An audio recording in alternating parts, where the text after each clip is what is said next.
Nós estamos na 11ª porção do ciclo de leitura e de estudo da Torá deste ciclo. Na 11ª porção é Vaigash, os meninos já fizeram a leitura aqui e se achegou. Mas antes de nós iniciarmos a leitura da Torá, nós temos uma introdução. Porém, o Eterno, nesta manhã, logo que nós chegamos aqui, logo que eu cheguei aqui, numa conversa informal, o Eterno me dá a seguinte palavra: alienação parental. Eu tive que sair correndo porque eu não conheço o conceito de alienação parental.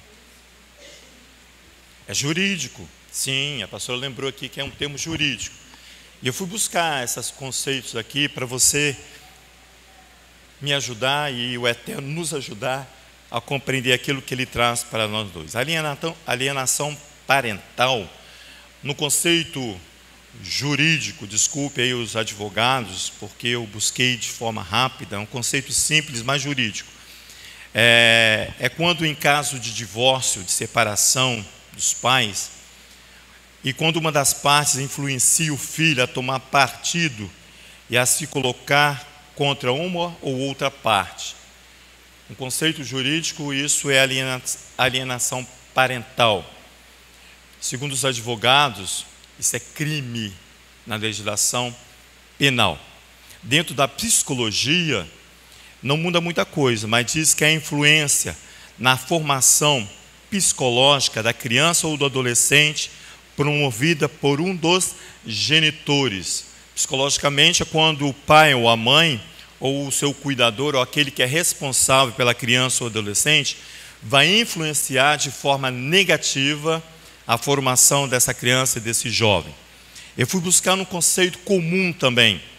Diz que é uma série de atos que um genitor ou outro familiar praticam com o objetivo de influenciar negativamente a relação de um pai ou de uma mãe com seus filhos. E quando esse assim o pratica, é conhecido como o alienador, aquele que vai alienar a criança ou um adolescente em sua formação. Mas, na Torá, ou na palavra do Eterno, isso é pecado. Vai lá para você ver em Malaquias, capítulo 1, Adonai vai cobrar dos genitores da seguinte forma. Léo, você se lembra que na hora que o Eterno começou a falar hoje pela manhã, o que ele havia dito? Depois do parto. Depois do parto. Depois do parto acontece o quê? Se corta o cordão umbilical. Corta-se o cordão umbilical. É interessante que eu estava... eu não sabia de nada que eu tinha falado com você. Eu estava ouvindo alguém falar e interpretando. Mas, foi bem antes, logo foi quando eu cheguei. Antes. Interessante que quando eu vi essa questão de logo após o parto, se nós observarmos a Torá, as duas primeiras matriarcas, elas têm grande influência após o parto dos seus filhos. Mas as 12 tribos de Jacó, a responsabilidade torna-se do pai, Jacó. Muito interessante essa questão. As duas primeiras matriarcas, Sara e Raquel, elas vão ter influência e vai conduzir os seus filhos. Só que aqui não há uma alienação parental na Torá. Elas vão conduzir os seus filhos na palavra de Hashem, do Eterno, segundo a Torá. Já quando nasce as 12 tribos de Israel, a responsabilidade recai sobre o pai Jacó em conduzir os seus filhos. E nós vamos ver isso aqui na porção de hoje. A porção de hoje ela influencia grandemente as nossas vidas. Mas vamos lá em Malaquias, que nós já vamos entrar nessa questão. Aqui eu fui mais Malaquias capítulo 1, verso 6. Olha o que o Eterno diz: o filho honrará o pai e o servo o seu senhor. Se eu sou o pai, onde estará a minha honra? E se eu sou o Senhor, o Adão de sua vida, onde está o respeito para comigo? diz o Eterno dos Exércitos, a vós, ó sacerdotes. Não vai falar para as mulheres, a correção é para os homens. Por isso que eu lembrei que as 12 tribos de Jacó, a responsabilidade cai sobre o patriarca Jacó. Cumpre de maneira excelente ali o seu papel, e você vê a condução para com seus filhos. Ele diz assim, diz o Eterno dos Exércitos, ó sacerdotes, que desprezais o meu nome. E ele, quando falou na questão do parto, ele diz assim, é o meu nome que tem que ser engrandecido. Quando você conduz o seu filho ou a sua filha, quando você tem sob sua responsabilidade a criação de um neto, de um sobrinho ou daquele que está sob a sua responsabilidade, você cai nessa condição aqui de conduzir o teu filho para que ele venha honrar o teu pai. E não agir como um alienador, aquele que vai desviar o filho de uma condição da Torá. A porção Vaigash, depois o Eterno com certeza vai nos esclarecer durante essa semana sobre essa questão para nós, e eu creio que nós iremos entender com mais precisão aquilo que o Eterno tem falado conosco. A porção Vaigash, ela inicia-se em Gênesis 44, do verso 18, vai até o verso 27 do capítulo 47. Ela é composta de vários eventos. Interessante que esses eventos contidos na porção Vaigash, ela é de extrema importância na época ali da Torá, de José, Judá e Jacó e todos os seus irmãos e filhos ali, como é também na nossa vida hoje e na nossa vida futura. Vai influenciar em toda uma geração, porque faz parte de uma aliança estabelecida com Abraão, lá no capítulo 15 do livro de Gênesis. A preocupação dessa movimentação é para os dias vindouros, ou você pode chamar os anos vindouros. Eu não estou falando na passagem de um ciclo, essa passagem de ano que muitos hoje vão celebrar. Não estou falando disso. Estou falando do ano vindouro. O ano vindouro é o ano promovido pela vinda do Adão, do Mashiach, de Yeshua, que traz para os profetas grande preocupação.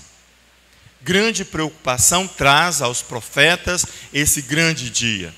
Porque você vai observar, nós já começamos a estudar semana passada sobre a questão do alimento, porque a comida, foi terminada a porção dizendo que a comida está ligada ao temor de Elohim. E você vai ver que a preocupação dos profetas quanto o dia grande do Eterno, esse grande evento que virá, essa expectativa que cria em mim e em você, criou no passado e cria até os nossos dias, a expectativa do dia do nosso Adão, é um dia de densas trevas. Por isso que cria nos profetas essa preocupação, para que você não venha viver os dias de hoje como um dia qualquer, mas na expectativa que um dia virá, e é um dia de densas trevas. Vá lá comigo no profeta Joel, onde nós entramos na Paraxá, para você ver a preocupação de Joel, do profeta Joel. E você vai ver que o profeta Joel, ele é interessante que ele vai falar numa linguagem atual, atualíssima, né? A Torá é atualíssima para nós. Ele diz ali no capítulo 2, a partir do verso 28, o dia do Adão, o dia do Senhor. Ele diz assim: depois derramarei o meu espírito sobre toda a carne, e os vossos filhos e as vossas filhas profetizarão, e os vossos velhos terão sonhos, e os vossos jovens terão visões. Até sobre os servos e sobre as servas, naquele dia derramarei o meu espírito. O profeta vai criando nos seus leitores uma expectativa desse grande dia. Mas os profetas, e Joel também vai ter uma grande preocupação, porque são dias de densas trevas. Olha o capítulo 3. Diz ele assim, olha: naqueles dias e naquele tempo, quando eu restaurar a sorte de Judá e Jerusalém, as duas grandes tribos, ou duas grandes, não duas grandes tribos, as duas grandes divisões que há em Israel, que o profeta Ezequiel, na porção, ele já promove essa unidade entre as duas nações, esses dois grandes grupos que vão se dividir. Mas olha aqui a preocupação do profeta Joel. Verso 2: a congregação, todas as nações, eu as farei descer ao vale de Josafá, é o vale do julgamento, onde ali vai, segundo os profetas, ocorrer a guerra de Gog e Magog, onde o grande juízo, olha a preocupação do profeta, ocorrerá. Ele diz ali com elas entrarei em juízo por causa do meu povo, da minha herança Israel, a quem espalharam entre as nações, repartindo a minha terra, lançaram sorte sobre o meu povo, e deram um menino por uma meretriz, e venderam uma menina por um vinho, para beberem, para se embriagarem, para desviarem aqueles ao qual o Eterno separou para si. A preocupação é alcançar o direito à herança e não ser um desterrado, ou aquele que vai ficar sem herança, né? A preocupação daquele que vai ser deserdado, a palavra é essa. Aquele que vai ser deserdado. Nós vamos ver no andar da porção que o deserdado é uma condição muito ruim, ao qual o profeta Joel nos dias vindouros se preocupa. A Parashá Vaigash, e ele aproximou-se, encontra num período crucial e decisivo aqui para os Bnei Israel. Crucial e decisivo, ou até mesmo crítico, porque a Torá vai informar aqui na porção que já havia 2 anos de fome sobre a terra. Então, olha só, se a Torá no capítulo 45, verso 6, se você quiser conferir, ele vai dizer assim: sim, há 2 anos de fome se apresenta no seio da terra, e por 5 anos ainda nem lavoura, nem colheita. Então a porção já se encontra no momento crucial aqui para os Bnei Israel. O que isso significa? Significa que dos 14 anos do sonho de Faraó, lembra do sonho de Faraó? Ele vai sonhar ali com 14 anos, 7 anos de boa colheita, de fartura, e depois ele vai, e no mesmo sonho ele vê 7 espigas mirradas, ou 7 vacas formosas à vista, e depois 7 vacas mirradas. Esses são os 14 anos do sonho de Faraó. Haviam aqui já se passado 7 anos.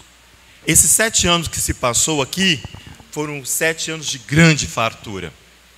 Agora já se passaram 2 anos da grave fome.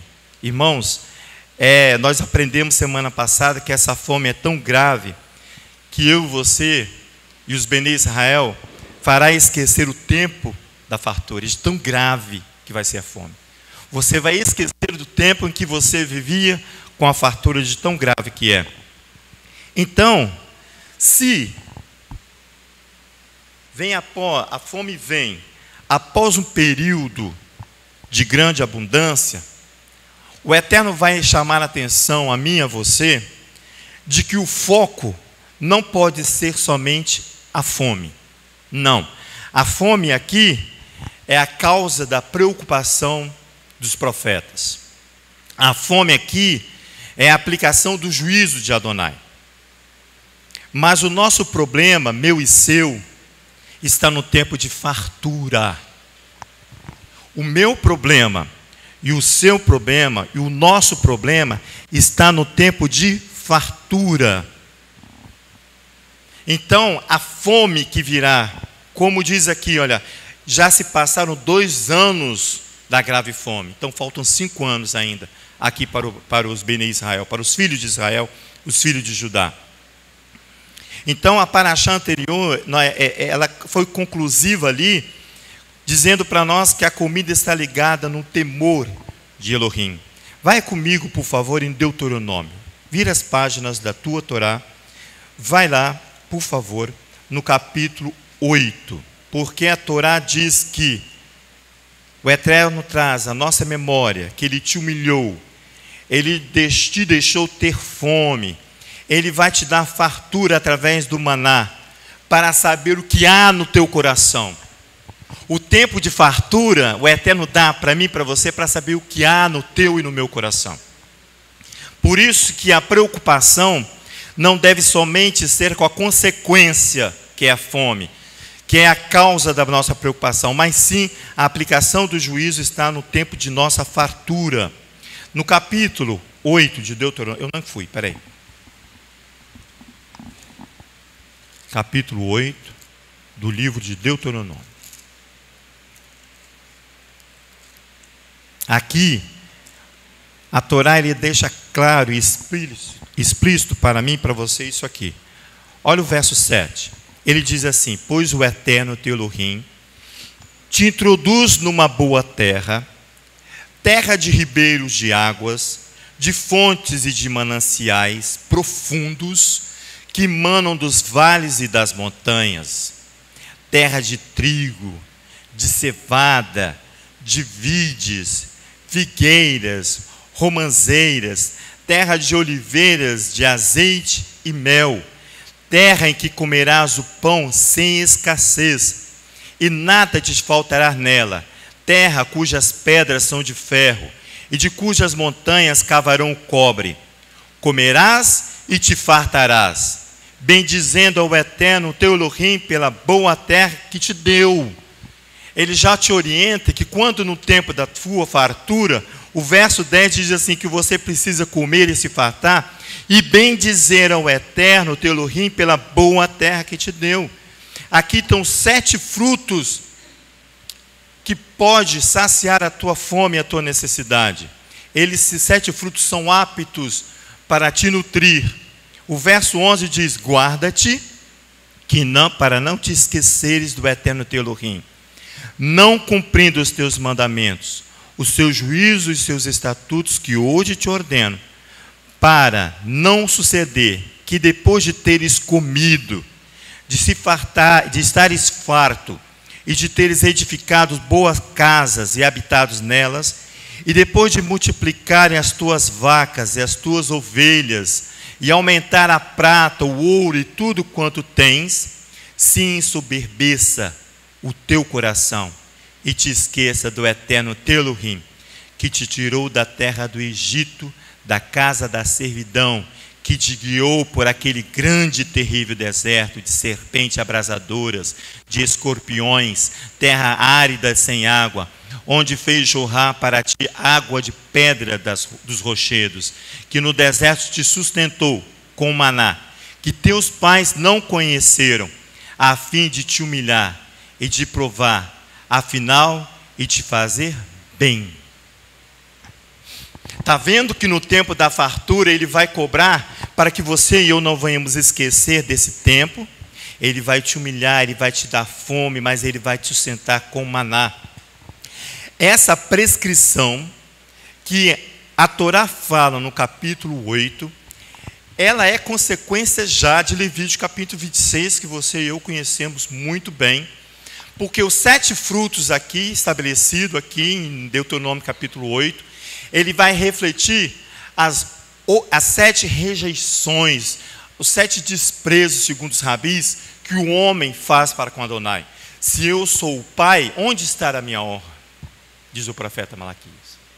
Vai lá no Levítico 26 para você ver que a fome que vem aqui em Levítico capítulo 26 é consequência de um coração que é ensoberbecedor, elevado demais porque eu tenho conhecimento demais, elevado demais porque o nome é grande, elevado demais porque eu sou inteligente demais. O Eterno te dá um AVC e te anula para você aprender a honrar aquele, é o único Elohim. No capítulo 26, a partir do verso 26, ele vai dizer as consequências, mas olha lá no verso 14 antes. Ele diz assim, olha: foram estas famílias dos... Eu estou em Números, perdão. É por causa do vento, hein, gente? Levítico 26, 14. Ele diz assim: mas, se não ouvirdes e não cumprirdes todos estes mandamentos, se rejeitares os meus estatutos, e a vossa alma se aborrecer dos meus juízos, não cumprindo todos os meus mandamentos, e assim violardes a minha aliança, então eu vos farei isto. Aí ele vai elencar para mim e para você o que ele vai fazer. Olha em outra versão. Aqui, segundo os rabis, são as 7 provocações que o homem faz a Adonai. Ele diz assim: se não ouvides e não executarem todas essas ordens, se rejeitardes as minhas regras, se o vosso ser se repugna dos meus julgamentos, para não executar todas as minhas ordens, para anular o meu pacto, ele diz: assim acontecerá contigo. Agora vai lá no verso 26, pula aí, para você ver o que vai acontecer. Quando eu, diz ele, verso 26 do capítulo 26 de Levítico, porque a fome traz a condição de deserdado, irmão, da herança.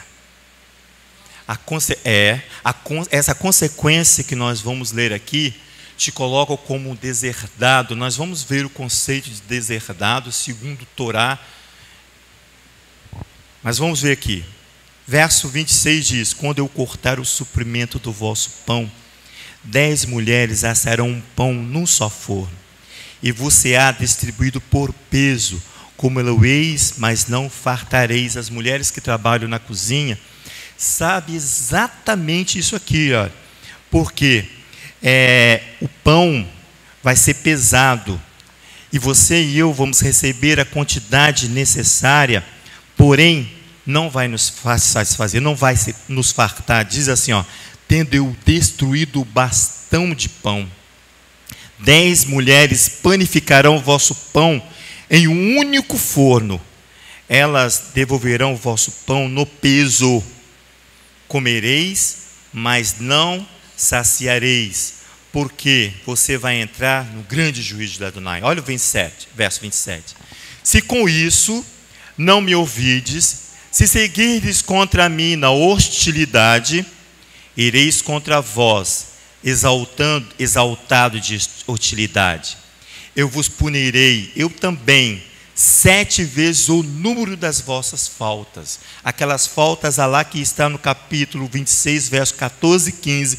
Você pode ler e reler, você vai encontrar 7 faltas que você e eu cometemos diante de Adonai. Eu vos punirei, 7 vezes o número das vossas faltas.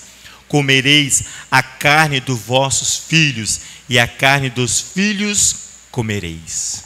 Alienação parental. A terra, irmãos, não é um bem material como eu e você pensamos, né? Disputamos, mas a terra é como um ser vivo, como uma pessoa viva, cujo instinto da terra, o destino da terra está estritamente ligado ao homem, porque você nasceu dela. Lembra Gênesis, Bereshit? A terra vai estar submissa à maldição dos seus malefícios. A terra vai ficar estéril por causa das minhas 7 hostilidades que eu pratico contra Adonai. A terra vai ficar tão estéril que ela vai recusar dar os frutos por causa das nossas 7 provocações. A terra vai refletir, é tão sensível a terra a nós, porque nós nascemos dela, porque ela não é um ser material, mas é como um ser, uma pessoa viva. Ela vai recusar a dar fruto. É isso que Adonai está falando.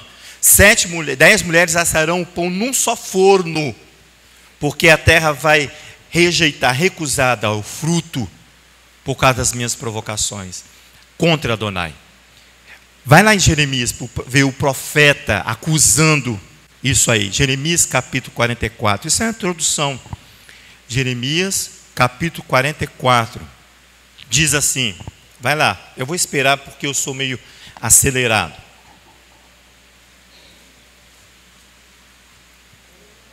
Pode falar, pastora. 44, verso 16. Eu quero te perguntar, tudo isso... Se eu souber. Então, tudo isso é por causa da Parashá Vaigash, e ele aproximou, e você Sim. negou a aproximação? Sim, eu neguei. Olha, está ligado à alienação. O Eterno vai dando a entender a nós. Porque eu nego a aproximação. Aí eu vou entrar numa condição. José, nós vamos ver que ele vai apressar a vinda do pai. Corre, vai lá. Se passaram já 2 anos de fome, 5. O pai, Jacó, poderá ser um desterrado por causa da fome da terra. Poderá ser aquele que vai ficar sem herança. Olha a preocupação de Yosef, vice-rei do Egito. Nós vamos chegar lá. Olha aqui o profeta Jeremias no capítulo 44, verso 16. Ele diz assim: quanto à palavra que nos anunciaste, em nome do Eterno, não obedeceremos. Diz o profeta, está vendo? Certamente cumpriremos toda a palavra que saiu da nossa boca. De queimarmos incenso à rainha dos céus, de fazer bolos para ela, e de lhe oferecermos libações como nós e nossos pais, nossos reis, os nossos oficiais temos feito na cidade de Judá e nas ruas de Jerusalém. Então tínhamos fartura de pão, mas olha só, e prosperamos alegres e não vimos mal algum, porque nós direcionamos a nossa fartura de pão aos deuses. Aqui, fui eu mesmo que supri a minha fome, eu mesmo, através da minha palavra. Ele diz assim, ó, ele fala bem assim, olha, cumpriremos a palavra que saiu da nossa boca, não vamos obedecer à voz de Adonai. Ele fala bem assim, olha, a fartura de pão, final do verso 17, a fartura de pão, e prosperamos alegre, não vimos mal algum, mas desde que cessamos de queimar incenso à rainha dos céus e de oferecer libações, tivemos falta de tudo e fomos consumidos pela espada e pela fome. A tempo da fartura você não reconhece que Adonai te deu, mas você vai reconhecê-lo na fome, na ausência de saciedade. É o julgamento de Adonai sobre nós. O profeta Jeremias diz, se você for no profeta Oséias capítulo 2, onde ali você vai falar que foi o seu amante que te deu todas as coisas, e não Adonai. O amante não são seus deuses, e não Adonai. Irmãos, volta na Torá, que nós vamos concluir essa introdução em Deuteronômio capítulo 28, porque a Torá vai expor agora para mim, para você, a gravidade. É igualzinho à gravidade da fome. Por isso que a fome é gravíssima, diz os profetas, diz a Torá. Deuteronômio capítulo 28 diz o seguinte, ali no verso 45 e 48, são alguns versos só.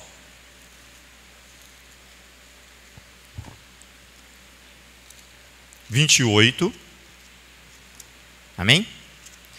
Verso 45 e 48 diz, todas essas maldições virão sobre ti, elas te perseguirão, te atingirão, até te exterminar, pois não terá ouvido a voz de Adonai, teu Elohim, para guardar as ordens e as regras que ele te ordenou. Lembra do profeta Jeremias, que nós lemos capítulo 44? Eles te atingirão até te exterminar, até te deserdar da terra. Verso 46. Elas serão para ti como um sinal, como prodígio, para a tua semente em perenidade. Para o filho dos teus filhos é um sinal, o julgamento de Adonai. Olha o verso 47. Porque não terá servido a Adonai, teu Elohim, com alegria, com bom coração, na abundância de tudo. Porque você recusa a servir a Adonai quando você está na abundância de tudo. Você está saciado, você não tem fome, você vai desprezar a palavra que vem de Adonai. Olha o verso 48, servirá a teus inimigos, que Adonai enviará contra ti, na fome. Na fome, na sede, na nudez, na carência de tudo. Ele te dará o jugo de ferro em teu pescoço, até te exterminar, até te deserdar por completo. O profeta Jeremias faz uma oração ali. Eu lembrei porque foi semana passada que nós lemos o profeta Jeremias, não foi, Léo? O profeta Jeremias, no capítulo 9, ele vai ler esse texto da Torá aqui e ele vai juntar a congregação de Israel.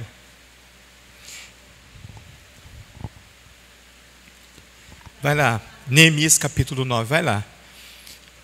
Ele vai fazer a leitura e a compreensão da Torá. Bom seria se nós estivéssemos presente nesse dia lá em Neemias capítulo 9. Antes dos Salmos, Neemias, vai lá, capítulo 9.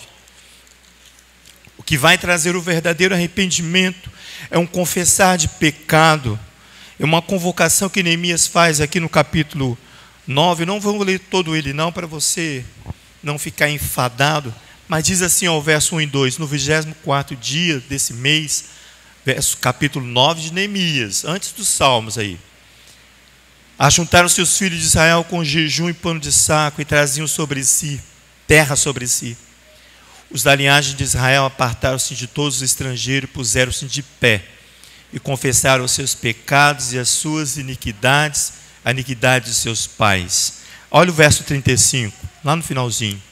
Diz assim, pois eles, os nossos pais, no seu reino, na muita abundância de bens que lhe deste, na terra espaçosa e fértil, que puseste diante deles, não te serviram, nem se retornaram, nem converteram as suas más obras. Mas hoje somos escravos na nossa própria terra, que deste aos nossos pais, para comerem do seu fruto e o seu bem. Por causa dos nossos pecados, ela multiplica os produtos para os reis, não para nós. Nós vamos ter que consumir com muito esforço que puseste sobre nós. Segundo a sua vontade, dominam sobre nossos corpos e sobre o nosso gado. Estamos em grande angústia, diz o profeta. Diz o Neemias, em grande angústia, diz ele. Vaigash traz a expressão arrependimento, devido à súplica de Judá. Você vai ver que a súplica aqui, vai lá na porção, agora nós vamos na porção, Gênesis 44, onde inicia a porção.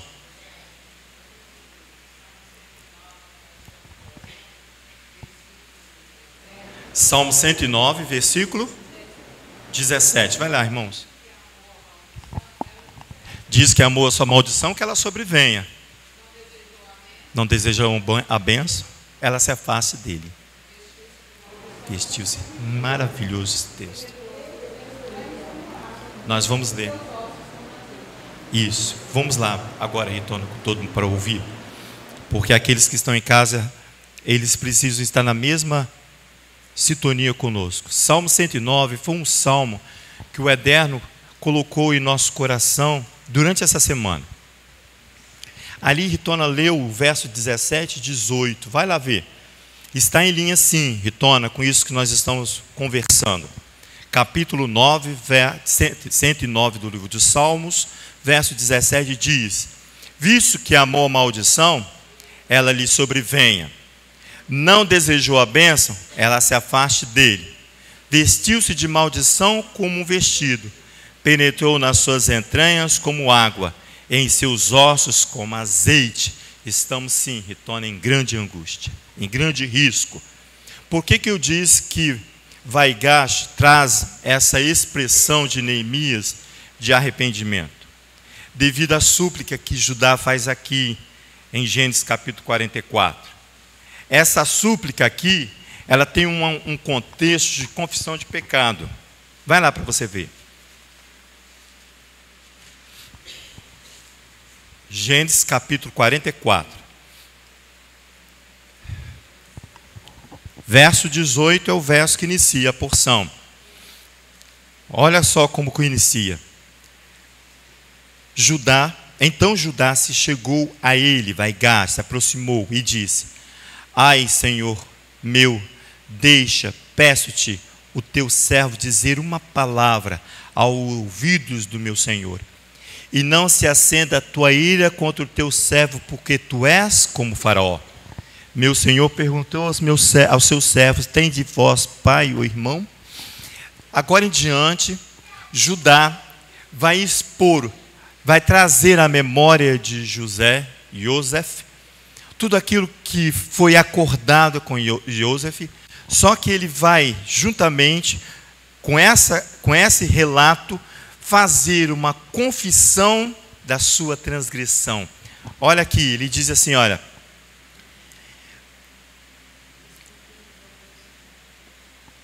meu senhor perguntou ao seu servo, verso 19, acho que é aqui, né? Tende vós, pai, ouvinte, respondemos ao meu senhor, temos pai já velho, e um filho da sua velhice mais novo, o seu irmão é morto, e ele é o único de sua mãe, e seu pai o ama. Então disseste a seus servos: traz-me a mim, para que ponha os olhos sobre ele. Respondemos ao meu senhor: o moço não poderá deixar o seu pai. Se deixar, seu pai, este morrerá. Então disseste a seus servos: se vosso irmão mais novo, disseste a teu servo: se vosso irmão mais novo não descer convosco, nunca mais vereis a minha face. Então subimos a teu servo, meu pai, e contamos as palavras do meu senhor. Disse nosso pai: tornai, comprai um pouco de alimento, de mantimento. A fome é grave em Canaã. Nós respondemos, lembra? O alimento por vida, né? Vida por alimento. Vida por alimento. Amém. Nós respondemos: não poderemos descer somente ao nosso irmão menor, somente se o nosso irmão menor for conosco. Desceremos. Não poderemos ver a face do homem se o nosso irmão menor não estiver conosco. Então nos disse teu servo: meu pai, vós sabeis que a minha mulher me deu 2 filhos. Um se ausentou de mim, e eu disse: certamente foi despedaçado, e não o vi mais. Se agora também me tiraste a este, e lhe acontecer algum desastre, farei descer as minhas cãs com tristeza à sepultura. Agora, pois, indo eu a teu servo, meu pai, e não indo o moço, visto que a sua alma está ligada com a ele, acontecerá que, vendo ele que o moço ali não está, morrerá. E os teus servos farão descer as cãs do teu servo, nosso pai, com tristeza à sepultura. O teu servo se deu por fiador pelo moço, para com meu pai, dizendo: se eu não tornar a trazê-lo, serei culpado para com meu pai todos os dias. Essa frase vai atingir José, e ele não vai resistir. Olha só: agora, pois, fique a teu servo em lugar do moço, por escravo do meu senhor, e que suba o moço com os seus irmãos. Como subirei eu a meu pai, se o moço não for comigo? Não permitas ver o mal que se abaterá sobre meu pai. Nós observamos que, norteada aqui por uma postura de Judá, em um momento solene, isso aqui, irmãos. Judá está diante do vice-rei do Egito. Ele se coloca no momento solene, porque ele traz aqui uma reconciliação. Se você for ver a raiz da palavra reconciliação no hebraico, é kapar, significa reconciliar, significa o sacrifício, significa a postura solene. É a mesma postura de arrependimento e de confissão de pecados que você e eu temos quando nós estamos celebrando ali Yom Kippur. É aquele mesmo peso de solenidade, é o peso que traz Judá diante do rei do Egito, do vice-rei do Egito.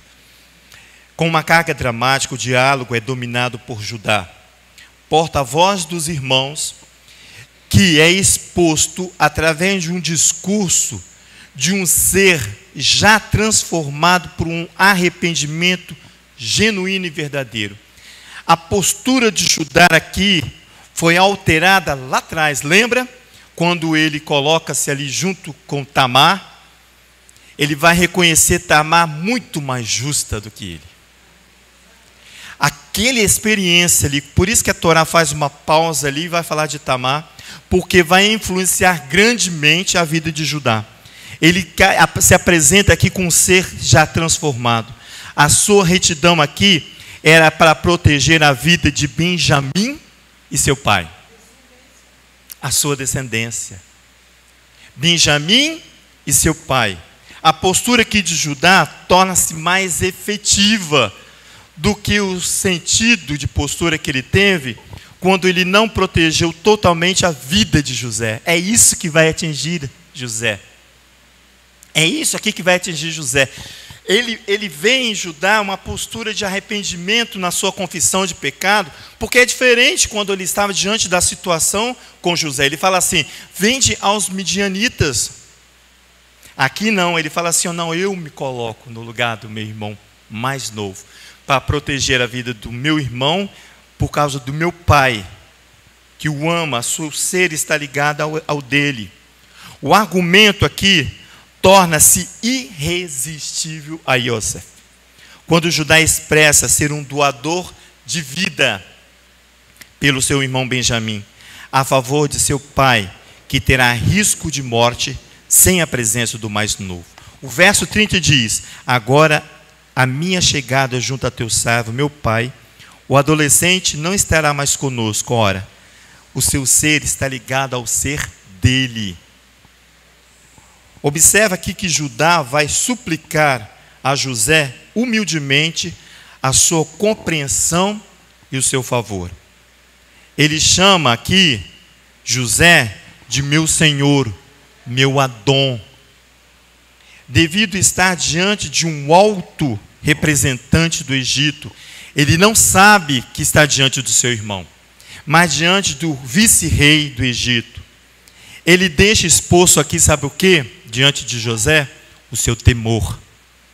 José conhece esse sentimento, porque ele teme ao Eterno. Irmãos, é um relacionamento. Esse diálogo de Judá com José é um relacionamento, porque não se conheciam. José sabia que era Judá, mas Judá não sabia que era Yosef. Ele coloca o seu temor, porque a Torá assim o ensina. Porque esse sentimento de temor no discurso deixa de ser direcionado neste momento ao vice-rei do Egito, para tornar-se um apelo direto ao seu irmão. E ele não sabia que estava diante do seu irmão. Vai atingir como uma flecha o coração de Yosef, essa palavra, esse temor.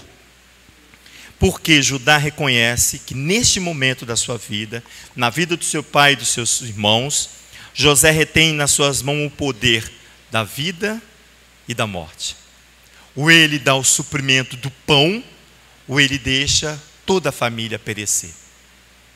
Judá vai se interpor, porque essa prerrogativa, Judá sabe que só provém de Adonai. Essa prerrogativa de vida e morte só provém de Adonai, mas ele vai colocar-se diante do rei, do vice-rei, porque ele sabe que Adonai está no comando dessas coisas. No Deuteronômio, não precisa ir lá que eu vou ler para você, no capítulo 32, verso 39, essa prerrogativa Moisés canta, ele diz assim: vede agora, sim, eu somente, sem outro Elohim comigo, eu faço morrer e eu faço viver, eu mutilo e eu curo, contra a minha mão, nenhum socorro. É nesse sentido que Judá se apresenta diante de Yosef. A Paraxá vai apresentar aqui uma reconciliação entre os irmãos, porque Vaigash vai falar de uma aproximação que você precisa ter ou permitir do seu filho com Adonai. Na festa, no último dia da celebração de Hanukkah, se você trouxer a sua memória, o Leonardo Gama estava aqui expondo para nós a situação e ele diz assim: não permita, não interfere, não coloque, não seja uma pedra de tropeço, não seja um alienador do seu filho, que vai te impedir de aproximar-se de Adonai. Essa é a reconciliação entre José e seus irmãos. A ação de reconciliar ocorre com a aproximação primeiro de Judá. O termo utilizado na Torá aqui é nagash, por isso que é vaigash. O termo, a raiz verbal aqui é nagash. Essa raiz verbal, o uso dela, dar-se-á, para indicar o aproximar-se de uma pessoa de uma posição elevada, com todo o respeito que lhe é devido. No momento da aproximação de Judá, não é somente porque é elevado à posição de Yosef ali no Egito, mas por ser um mantenedor de vida. Ele está diante daquele que tem o poder de manter a vida. Ele está diante daquele que é o mantenedor de vida. Léo, por isso que ele diz para os irmãos, fala aí, deixa eu tomar um pouco d'água. No capítulo 45, enquanto você toma uma aguinha, né? Então, no capítulo 45, você veja que José aqui diz para os seus irmãos, quer ver? Deixe-me achar, acho que é no capítulo 45. Apressai-vos e fazei descer a meu pai. Verso 9? Diz ele assim, não, eu quero falar do peso que há em José. Espera aí. Depois de saber o meu pai, aqui, versículo 13, ó. Os vossos olhos, o 12. Os vossos olhos e os olhos de meu irmão Benjamim veem, que é minha a boca que vos fala. Fazei, pois, saber ao meu pai toda a minha glória no Egito, não é glória. Saber todo o meu peso, porque eu sou provedor de pão. Amém, provedor de pão. E tudo que tendes visto, apressai-vos a fazer descer meu pai para cá, para ver o peso que há sobre mim.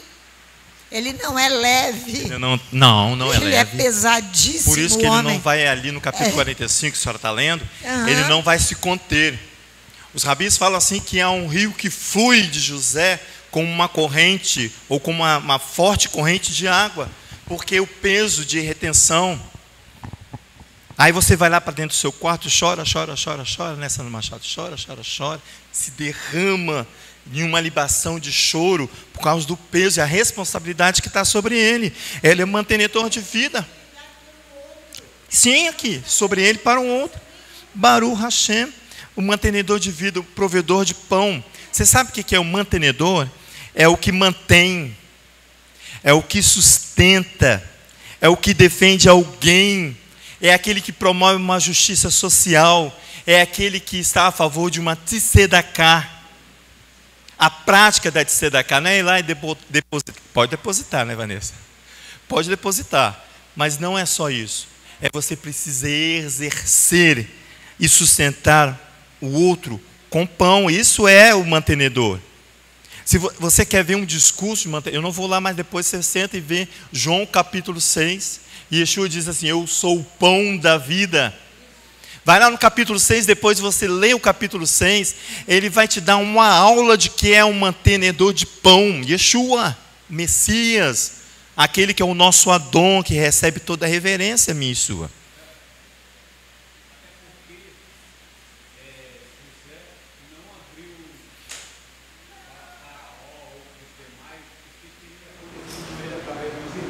Não.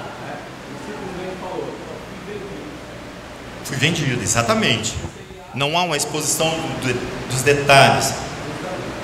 Baruch Hashem, a submissão de Judá a favor da vida faz um rio impetuoso sair de José, que não pode se conter. Vai lá em Gênesis capítulo 45. Olha aí o verso primeiro. Vamos fazer a leitura de verso 1 ao 7 para você ver isso. Diz assim, capítulo 45, verso 1 ao verso 7. Então José, não se podendo conter diante de todos os que estavam com ele, clamou, fazei sair a todos na minha presença. E ninguém ficou com ele. Quando José se deu a conhecer a seus irmãos, torna-se agora uma questão familiar, particular, entre José e seus irmãos. Olha o trato e o cuidado que ele vai ter. Ele diz assim, e levantou, verso 2, a voz em choro, de maneira que os egípcios o ouviram, bem como a casa de Faraó. Disse Iosef a seus irmãos: eu sou Iosef. Vive meu pai ainda? Se eu sou seu pai, onde estará a minha honra? E os seus irmãos não lhe puderam responder, porque estavam pasmados diante dele. Disse mais José a seus irmãos: peço-vos, chegai-vos a mim. E eles se chegaram. Então disse: eu sou Iosef, vosso irmão, a quem vendestes para o Egito. Mas agora não vos entristeçais, nem vos irriteis contra vós mesmos, por me haverdes vendido para cá. Porque para conservação de vida, para preservação de vida, para manter o pão, Elohim me enviou diante de vós. Vida em prol do pão.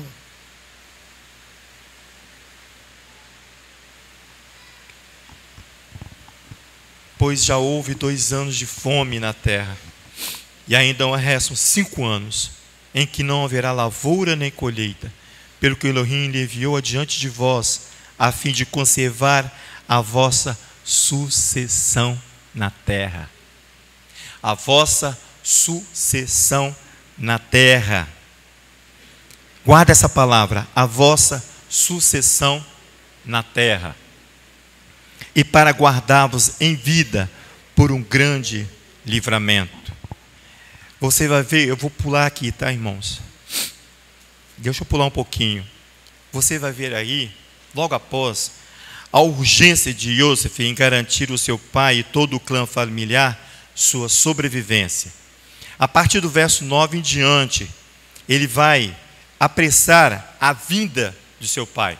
Por causa dessa palavra aqui, ó, para conservar a vossa sucessão na terra. Ele está falando de uma herança que está em risco de ser perdida por causa da fome. Ele diz assim, olha, ao verso 11, por causa do suco, vamos ao verso 11, diz assim: eu te sustentarei ali, aonde? Na terra, no Egito, ele diz. Eu te sustentarei ali, sim. Ainda 5 anos de fome, para que não sejas deserdado. Tu, tua casa e tudo que é teu, para que você não perca a herança. Deserdado, segundo a Torá, é aquele que está sem direito à herança. O que está em risco aqui, e que é grave para nós, é a fome. A fome faria Jacó e os seus filhos perecer sobre a terra. Por isso que ele vai no verso 11 e diz: para que não sejas desterrado. Faz os filhos da terra, porque a terra vai se recusar a dar o fruto. Ele diz assim: para que não sejas desterrado, tu, a tua descendência e tudo que é teu. Os seus filhos iriam perecer sobre a terra. Perecer aqui, ser deserdado, é ser um indigente. É aquele que é privado do direito à herança. É aquele que está distante, fora da aliança com Abraão. Isso tudo aí é o deserdado. A preocupação de Iosef era esta: de que seu pai e seus irmãos ficassem sem a herança. Qual é a herança? A herança que o pai Jacó recebeu lá em capítulo 15 de Gênesis. Quando você vê ali, ó, vai lá para você ver Gênesis capítulo 15, volta aí um pouquinho para você ver a preocupação de Iosef, para que seu pai e os seus irmãos e a sua descendência não fosse deserdada, sem herança, por causa da ausência, longe da aliança. Por isso que a preocupação de aproximar-se. Não impeça seu filho de receber essa bênção de Adonai, de aproximar-se daquele que tem a provisão do pão.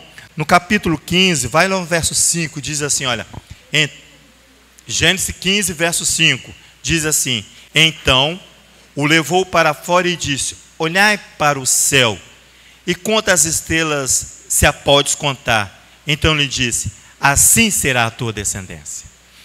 Essa é a aliança que Adonai faz com Abrão, aqui é Abrão ainda.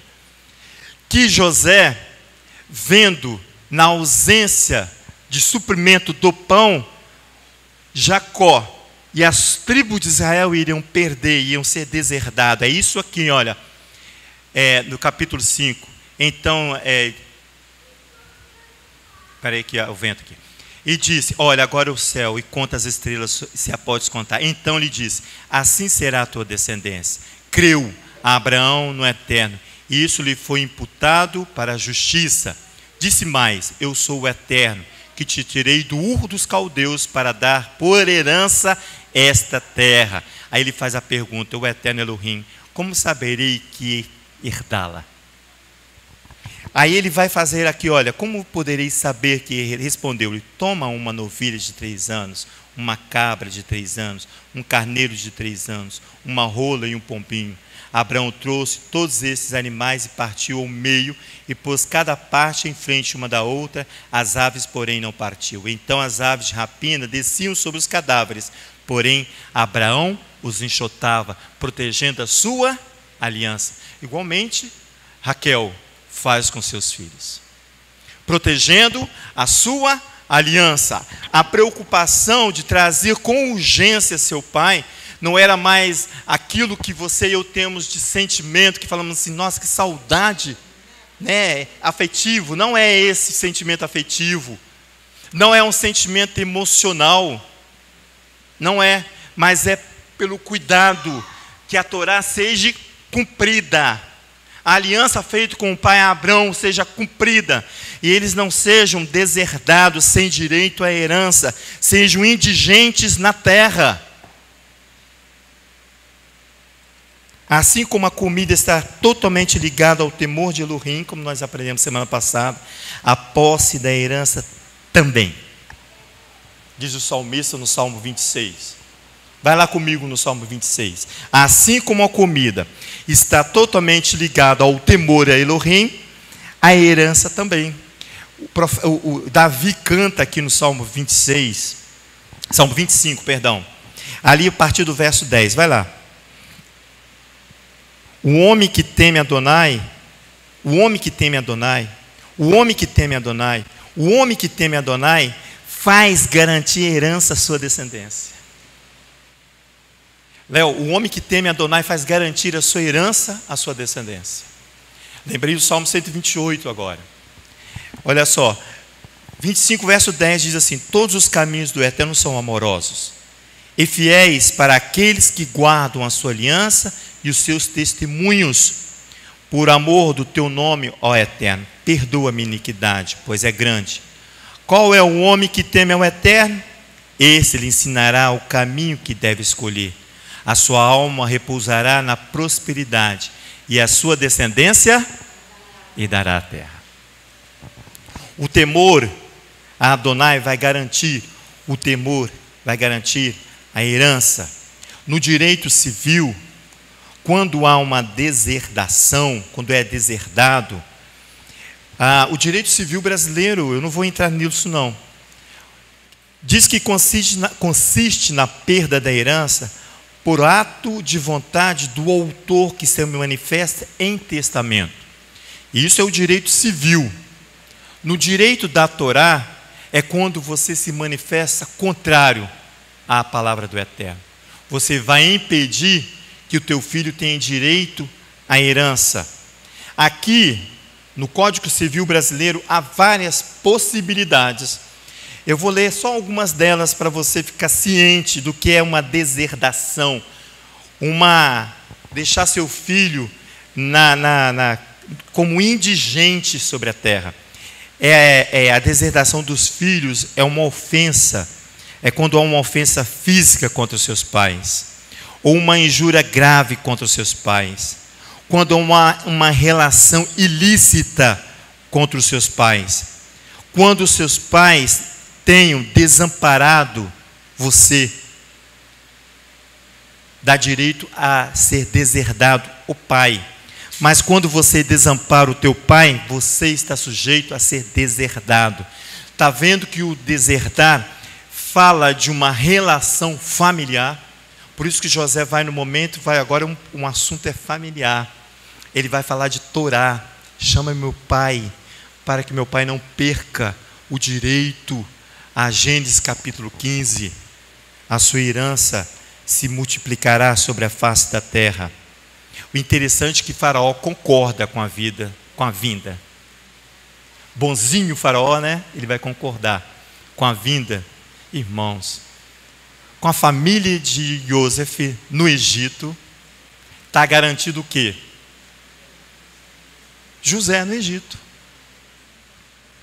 Ele concorda da residência, a família de José. Assim, a permanência de José como governador do Egito também é garantida. Porque ali ele vai dar suprimento de pão às nações. Fala, amado.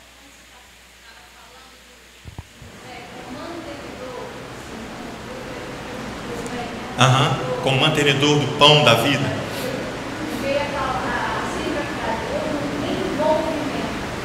Houve José se envolveu em todo o processo, em todo o tempo, para manter a vida, para manter a descendência. Ele se envolveu. Isso. No versículo que você tinha citado, 7, versículo 7. Ele fala para os irmãos, né? Ele vai relembrando o Torá. Não foram vocês. Mas foi o Eterno que colocou. E ele tem imposto como pai. Sim, tem uma versão que fala que ele é o pai de Faraó. E com o Senhor de toda a casa, de toda a terra do Egito. Em todo o tempo, para manter a vida e a manter o pão, não só dos Bene Israel, mas do Egito. Esse envolvimento de José é porque ele teme Adonai. Nós aprendemos isso semana passada. É o temor que vai motivar toda essa desenvolver aqui da Parashá Vaigat, e se aproximar-se dos seus irmãos. Obrigado, Dani. Vai lá em Gênesis 45, verso 17, diz assim. Gênesis 45, estou terminando. Diz assim: Faraó diz a José: diz a teus irmãos, fazei isto, aparelhai vosso gado, ide e vinde. Vai, mas volta à terra de Canaã. Tomai vosso pai, vossas casas, e vinde a mim. Ele fala: eu vos darei o melhor da terra do Mitzraim, do Egito, e ele comei a gordura da terra. José vai colocar o seu pai e sua família na terra de Gósen. Na terra de Gósen. Vai lá no capítulo 47, nós estamos concluindo. No verso 13 do capítulo 47, olha a notícia que é dada para mim e para você. Ora, verso 13 do capítulo 47. Ora, o pão não havia em toda a terra. Não havia pão. Nem na terra de Gósen havia pão. Quem vai sustentar é José. Ele diz assim, olha, sim, a fome era muito pesada. A terra do Mitzraim, do Egito, e a terra de Canaã estão extenuadas, estão esgotadas, estão totalmente debilitadas diante da fome. Gósen é um lugar propício à vida do seminômade. Ela fica ali no delta do Nilo, depois você vê aí no mapinha, localizada na província periférica do Egito. Segundo os rabis, e eu concordo com eles também, que ali a preocupação de José é colocar o seu pai e toda a sua família longe do centro econômico e das grandes práticas e dos acordos comerciais do Egito. Porque são todos regidos pela idolatria egípcia. Ele vai, porque seria muito fácil, né? Vamos colocar de acordo com o movimento que está aí, moderno que hoje está, as nossas relações comerciais, as nossas relações de associações. Ele diz assim, olha, longe disso, porque são regidos por idolatria. O Eterno diz para mim nesta madrugada que a terra de Gósen não era a terra da herança, é terra apenas de subsistência. Não era uma terra para fixar os Bene Israel, não. Era uma terra de subsistência. Isso, de passagem. Terra de subsistência é a terra que você vive apenas com o necessário. Não adquire nada na terra. Apenas o necessário para a sua sobrevivência, para manter-se vivo com o mínimo possível.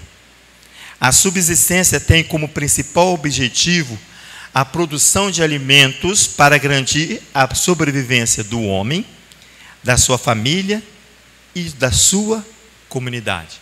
A terra de Gósen, irmãos, nós vamos ver quando nós iniciarmos o próximo livro da Torá, que é Êxodo.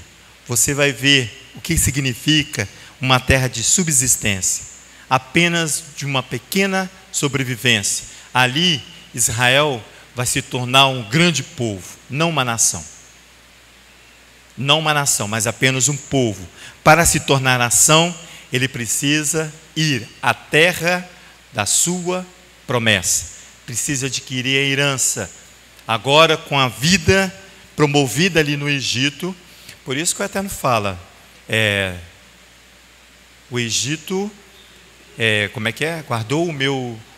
Abrigou o meu filho. Ele fala de Yosef, ele fala de Yeshua, de próprio Yeshua, que foi abrigado no Egito. Então, cuidado. Mas o Egito é apenas uma terra de subsistência. Não permaneça no Egito. Que o Eterno possa nos abençoar durante todo esse dia. Nós voltaremos, que horas? Às 15h30. 15h30? Pode ser 15 horas, amado? 15 horas. Hoje não tem ensaio, né? Larissa está de férias. Hoje não tem. Larissa está de férias. Ela está sentadinha ali, ó. Para o Hashem. E nós estaremos retornando às 15 horas para nós darmos continuidade à palavra do Eterno. Eterno, muito obrigado. Tu és Elohim forte, poderoso, Pai, que nos traz e nos chama a atenção para que nós venhamos estar atento, ó Pai, a tudo aquilo que a Tua voz tem iniciado nesta manhã.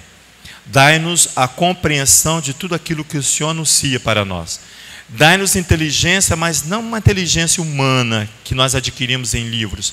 Dá uma inteligência que provém de Ti, para que nós não venhamos nos soberbecer, para que o Teu nome, somente o Teu nome seja engrandecido, e que esse Shabat seja pleno de vida. Em nome de Yeshua, o Messias, é que nós te agradecemos. Amém. Vamos